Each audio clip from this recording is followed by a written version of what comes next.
So dahil nga po matunog na pinag-uusapan ng laban ng ating pambansang kamao Manny Pacquiao kalaban ng IBF welterweight champion na si Liam Paro, marami nga po ng mga Pinoy boxing fans mga boss ang nagtatanong bakit halos karamihan ng mga Australian boxer gusto makalaban si Boss Manny sa Australia. Kung saan mga idol meron tayong dalawang dahilan dito. Una nga dito mga boss, sino ba naman ang hindi gusto makalaban si Pacman na isang tunay na legend at icon sa boxing sports? O sabihin man natin sa ngayon mga boss na matanda na klaseng fighter si Boss Manny, pero solid naman ang record nito na tinala sa boxing sports na siya talaga hindi may tatanggi kagaya ni Liam Paro na makalaban ng Pinoy legend. Pangalawa dito mga boss, at masasabi natin na isa talaga sa mga rason kung bakit ata talaga si Paro na makalaban si Pacman dahil sikat po si Boss Manny sa Australia.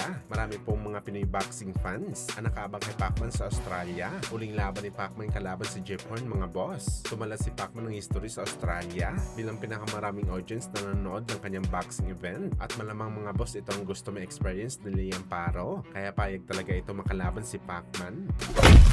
Samantala matapos nga po lumabas ang report mga idol na posible makalaban ni Carl James Martin si Alan Picasso sa buwan ng October sa Riyadh season sa Saudi bilang undercard sa laban ni Canelo at Tim Bailey, marami nga po ng mga Pinoy boxing fans mga boss ang nagsasabi na gusto lang daw labanan ni Picasso si Wonderboy para makaganti ito sa kababayan ni Martin na si Cuadro Alas. Kung matatandaan natin mga boss, sobrang na high blood po si Picasso matapos ang laban ni Casimero at sa kababayan nito na si Luis Neri, kung saan pinabagsak ni Alas ng 6 na beses si Luis Neri sa bakbakan, at bawat bagsak ni Neri kinakantsawan nito ni Casimero. Dito napikon si Picasso mga boss at tinawag si Alas na isang bastos at tinamon niya ito diretso sa bakbakan, pero dahil hindi naman makuha ni Picasso ang laban nito kay Casimero para makaganti ito sa laban, malamang dadaanin na lang ng Meksikano sa laban nito kay Wonderboy ang paghihiganti niya kay Casimero. At ang tanong dito mga boss, kaya ba ni Picasso nagayahin ang ginawa ni Casimero kay Neri para sa laban nito kay Martin na isang undefeated fighter sa bakbakan?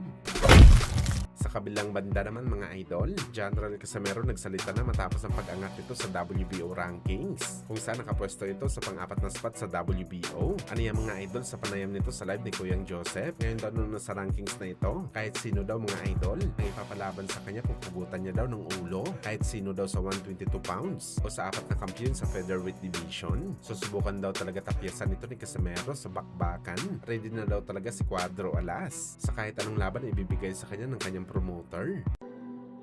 Lahat kaya pwede natin kalabanin. Kaya lahat ng nandyan, lahat ng may hawak ng sinturon, tagawin natin yan lahat.